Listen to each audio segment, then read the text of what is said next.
Hey everybody, Marcus here. The seemingly irrational behavior of women can be observed fairly frequently.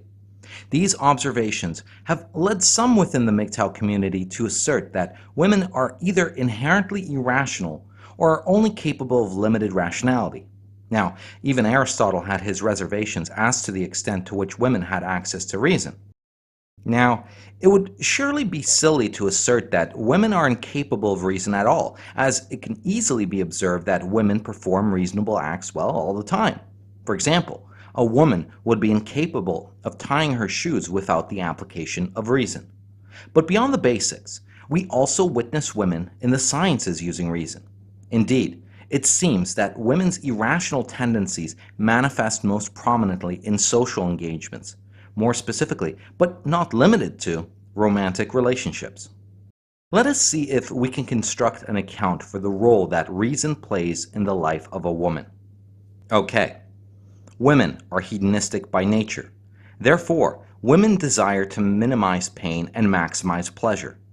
Can it be said that to delay gratification is painful, while not delaying gratification is pleasurable? Well, indeed, this can be said. Therefore, it would follow that a woman would wish her desires fulfilled sooner rather than later in order to minimize pain.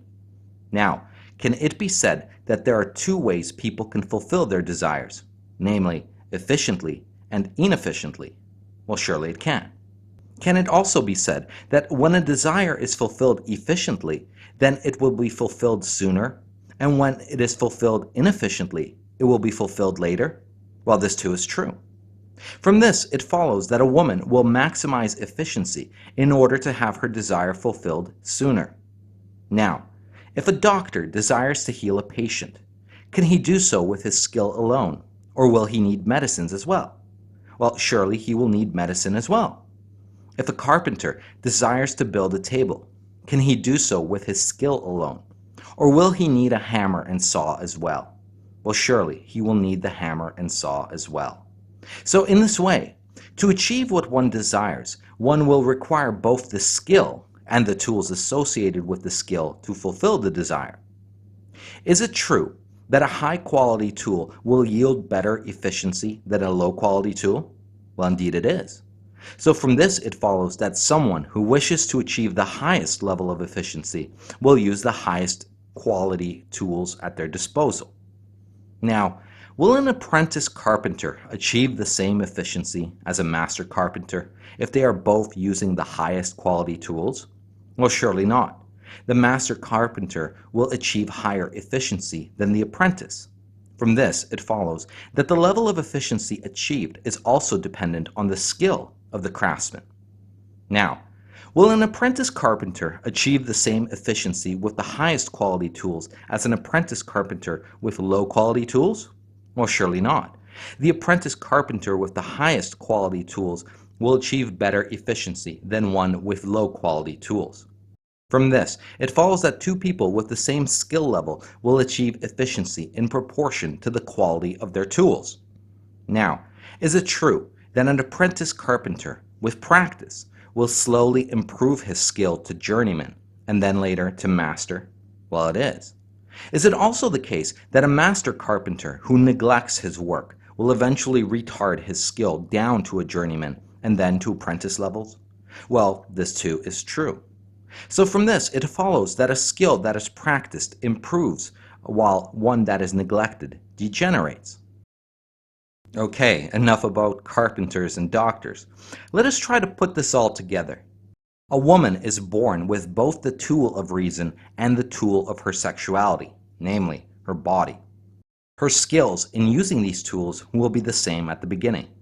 Let us say that she is both an apprentice at using reason and an apprentice at using her sexuality. Now, do we not say that a woman is most desirable when she is young? Well, indeed we do.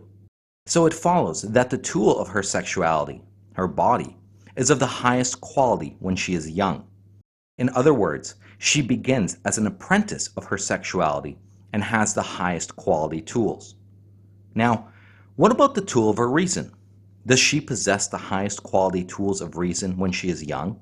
Well, surely not. But let me clarify. Reasoning skills begin to develop in a child from around the age of 8, but reach their full maturation around the age of 25. Now, I will not offer a proof of this here for the sake of brevity, but instead encourage you to look to one of Stardust's recent videos discussing the development of the brain to offer support for this claim.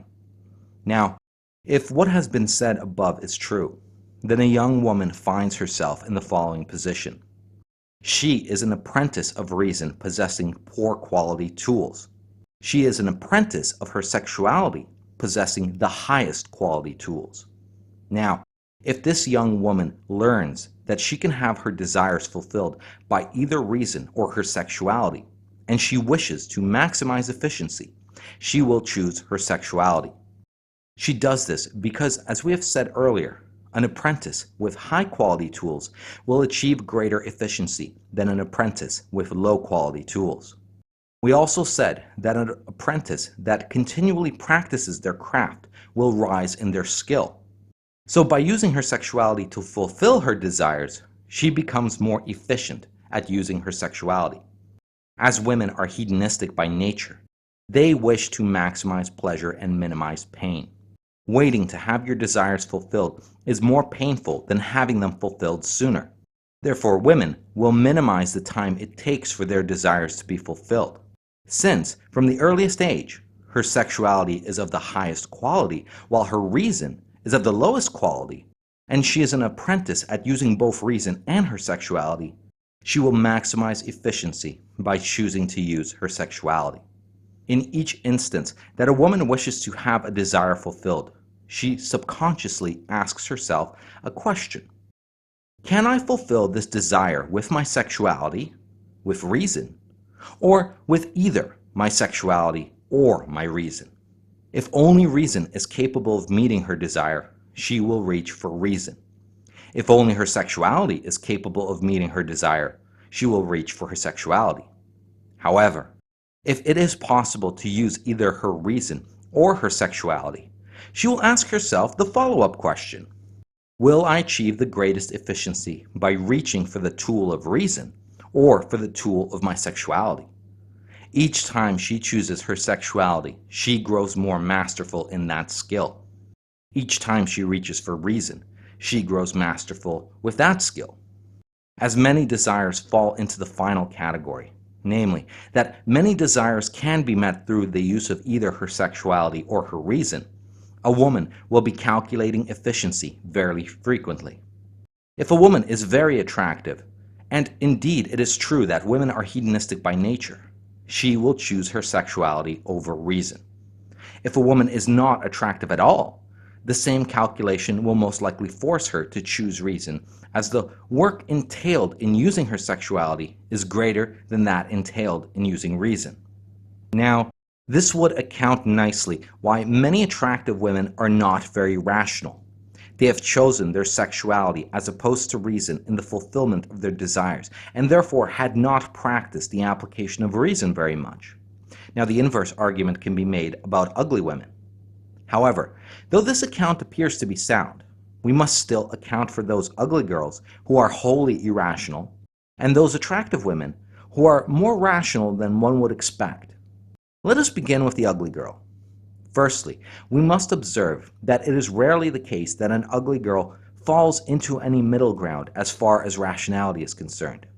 It is often the case that she either has followed the path argued so far of choosing reason in each instance, and developed her rational faculties to an acceptable level as a consequence, or she is wholly irrational, her irrationality bordering on insanity. Some examples include a contingent of social justice warriors, such as, say, Trigglypuff.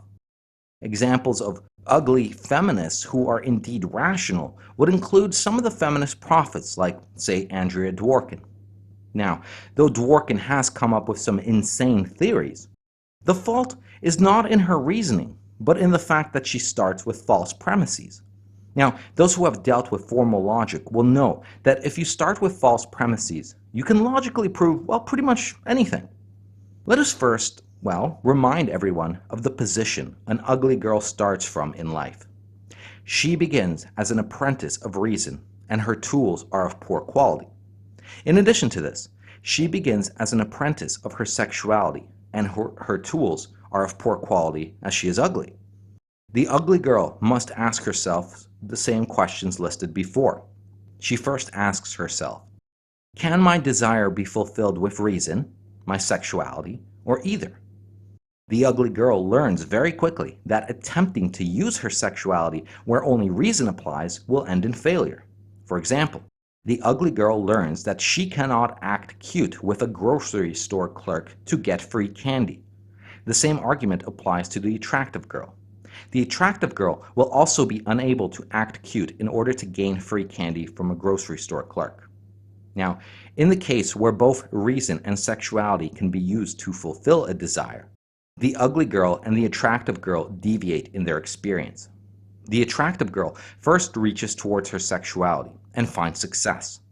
The attractive girl learns that her sexuality is sufficient for such situations and feels no inclination to reach for reason. In a similar situation, the ugly girl first reaches towards her sexuality and fails.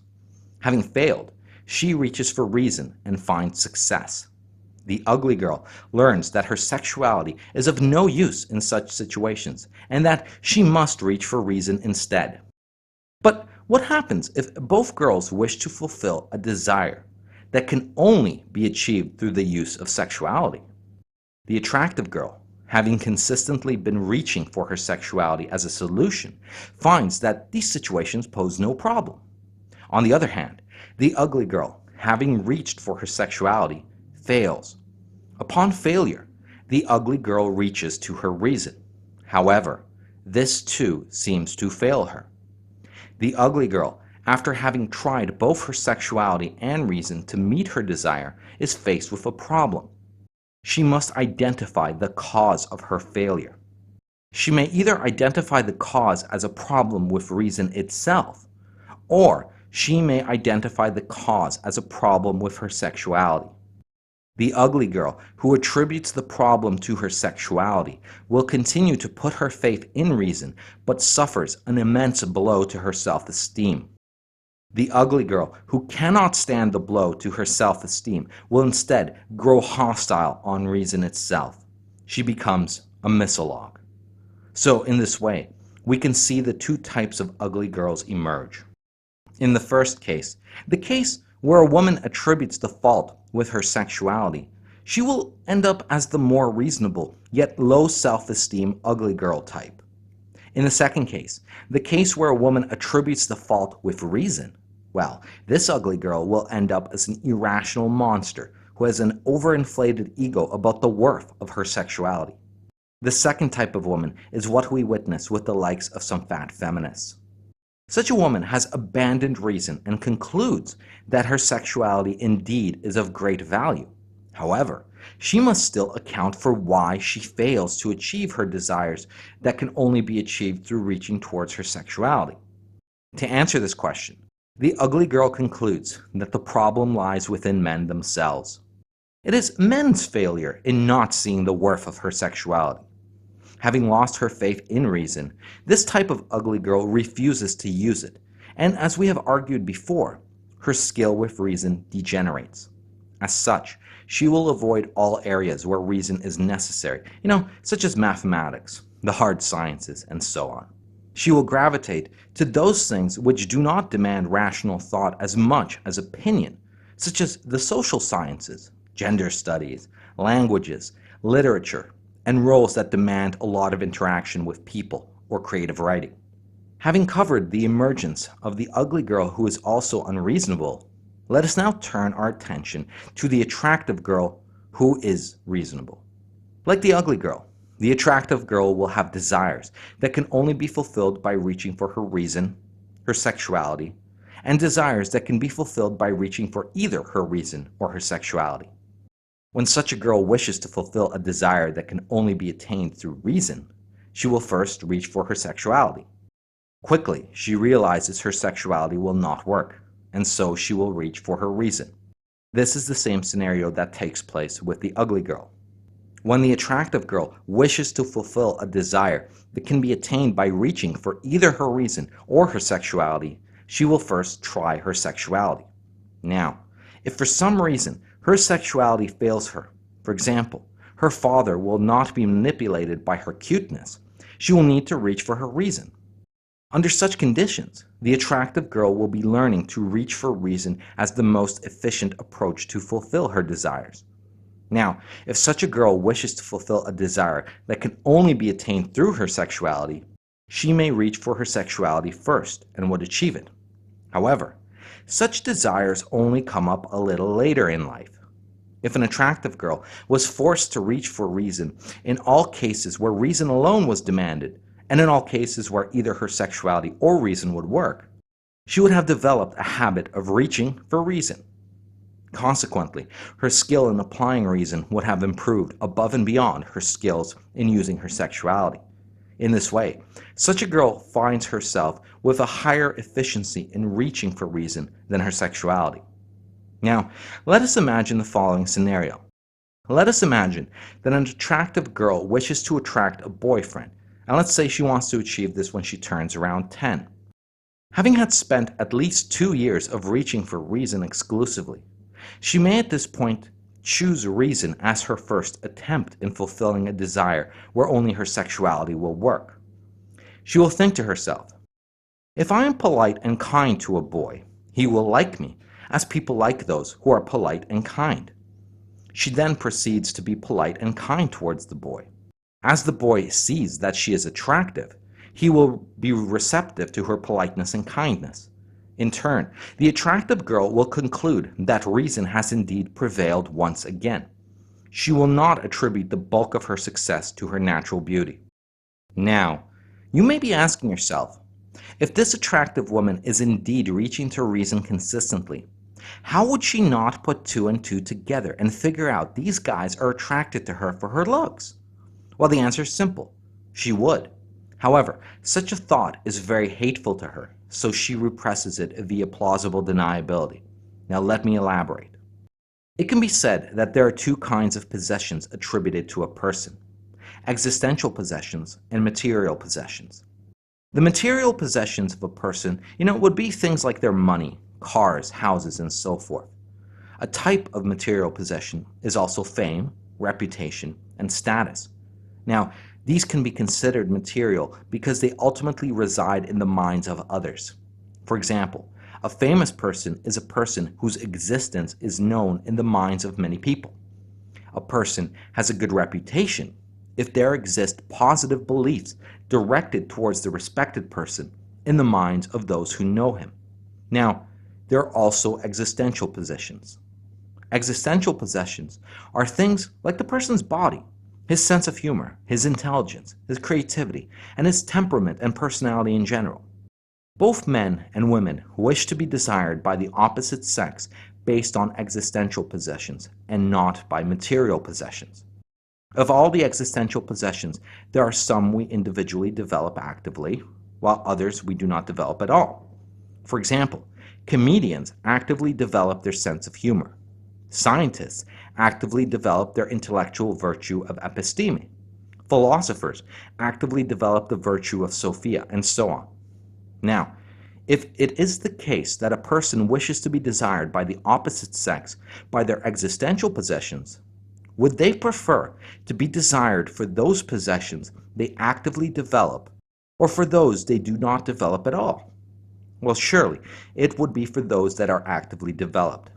For example, a comedian would want to be desired for his sense of humor as opposed to the virtue of episteme, and would find it flattering, as opposed to insulting if a woman found him desirable because of his sense of humor.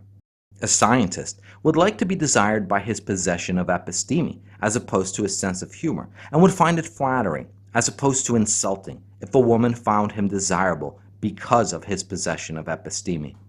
In turn, a philosopher by Sophia, a writer or poet by his creativity, and so on. So, now let us return to our reasonable, attractive girl. As she has spent time developing her reasoning skills, she too would wish to be desired by her reason as opposed to her sexuality. This is why I said she would find the thought of being desired for her sexuality hateful. She thinks to herself, indeed, it is true that sexuality is an important part of attraction. There are many girls as pretty as me. So it must be the case that of all the equally or more pretty girls that this boy could choose from, he has chosen me based on my mind. After all, I too believe that a certain standard of looks is important, but I choose from those based on his mind.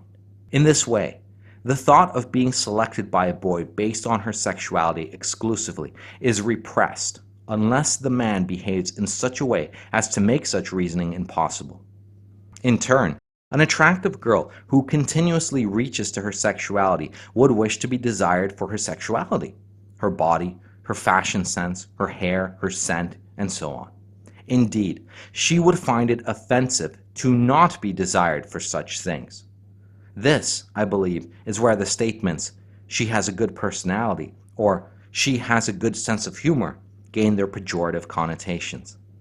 Now, if indeed what I have said so far about the attractive girl who turns out to be reasonable to be true, then it follows that such girls only ever come into being if they repeatedly experience failure in attaining their desires through reaching for their sexuality at a young age. It can be speculated that in order for such a girl to come into being, she necessarily must have a father who is the gatekeeper between her and the fulfillment of her desires. However, this father must always force the daughter to reach for reason and never let himself give in to her demands through a desire to simply make her happy. Namely, never give in to that parental brand of gynocentrism known as daddy's little princess. The father must always allow his daughter to fail when she reaches to her sexuality. She must experience such tactics as painful. However, for a father to behave in the appropriate manner, he must cultivate within himself the virtue of justice. He must see the realization of justice higher than his own children. That, however, is an argument for another time. Now, in addition to being raised by a just father, such a woman would also need to find herself around other males who would not bend to her when she reaches to her sexuality to have her desires fulfilled. Manginas and pussy beggars contribute to the creation of unreasonable women through giving into women's use of their sexuality. In this way, nice guys are a major contributing factor as to why there are so many irrational women around. Such men make the attainment of women's desires through reaching to their sexuality more efficient than forcing women to reach for reason. Now, I have now kind of digressed. I want to close this video with one last observation. Let us take the case of the attractive woman who, for most of her life, reached to her sexuality to fulfill her desires.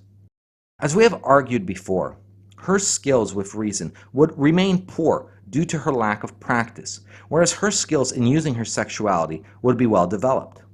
Now, what happens if such a woman finds herself up against a man who is resisting all her tricks in exploiting her sexuality? For example, in a divorce, there will be the issue of splitting the assets, issues of custody, and so forth. Now, the man clearly knows that there is no forthcoming sex in the future. After all, the nature of divorce has such consequences. In such a situation, even the blue pillar develops a resistance to a woman's use of her sexuality. After all, a woman's sexuality can only be effective if there is the possibility of sex to come out of it, as long as the male maintains some sense of hope to its possibility.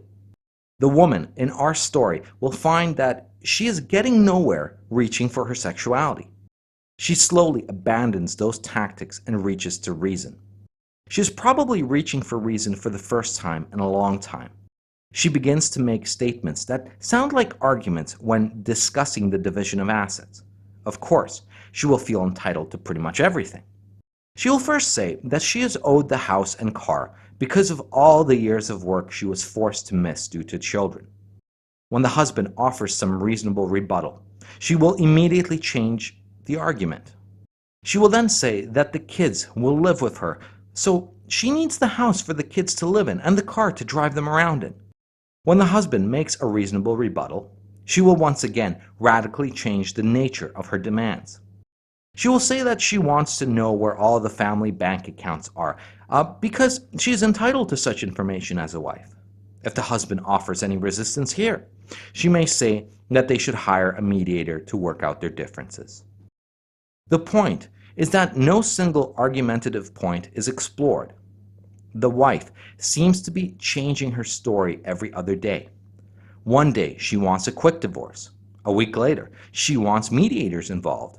A week later, she thinks they should first go for a trial separation. A week after that, some other nonsense creeps into her mind. Now, I have been thinking about this phenomenon a great deal and have reached a certain conclusion. I think that the answer lays in our understanding of the methodological differences on how one gains mastery over the tools of reason versus the tools of sexuality. Now, earlier we said that a woman begins life as an apprentice of her sexuality with the highest quality tools. What we never explored is the methodological dimension of how a woman can move from apprentice of her sexuality to journeyman of her sexuality, and then finally to master of her sexuality.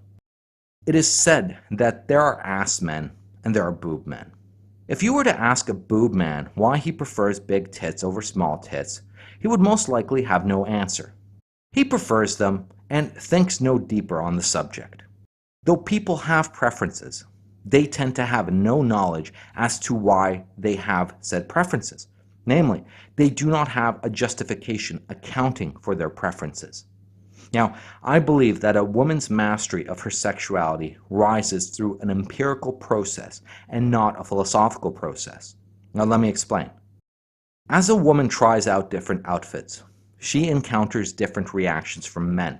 In turn, her mastery of her sexuality is a consequence of figuring out what outfits work on achieving what result on what type of man. For example, an apprentice would know that short skirts attract men more so than long skirts. A journeyman would know that a one-piece black mini dress attracts a more refined, older businessman type. Now, what I am saying is that a woman's mastery of her sexuality is an empirical process of measuring cause and effect. This scientific inquiry is also present in her behavior. For example, an apprentice may know that if she sleeps with a guy, she will get a free meal. A journeyman may know that she can get a free meal for merely giving him a blowjob, and a master could get a free meal through the mere insinuation of sex. Now, in this way, as a woman gains mastery of her sexuality, she comes to understand a set of hard rules that seem to yield certain results consistently.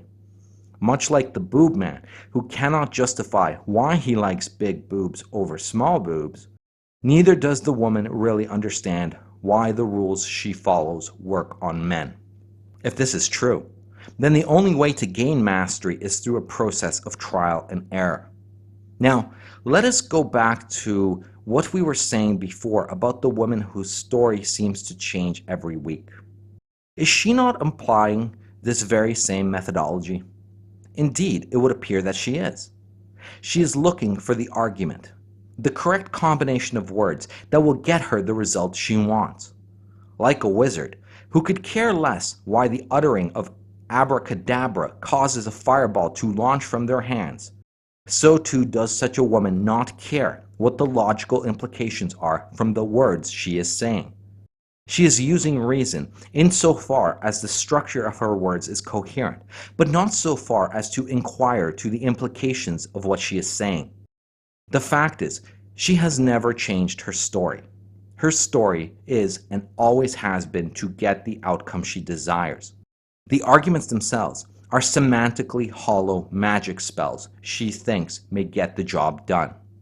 When she says that she deserves the house because she had to skip years of work to raise the children, what she is saying is this: I want the house. Does saying that I deserve the house due to taking care of the children get me the house? When she says she will need the house because the kids will need somewhere to live, she is saying, I want the house. Does saying I need the house because the kids need a place to stay get me the house? When she says she wants to involve a mediator, she is saying, I want the house. Will a mediator telling him I should have the house get me the house? And on and on and on. A woman who has used her sexuality to fulfill her desires throughout life is simply applying the same empirical methodology to language, masquerading as reason to achieve her goals. She does not understand how logic works beyond the basics. She does not know how an argument is constructed.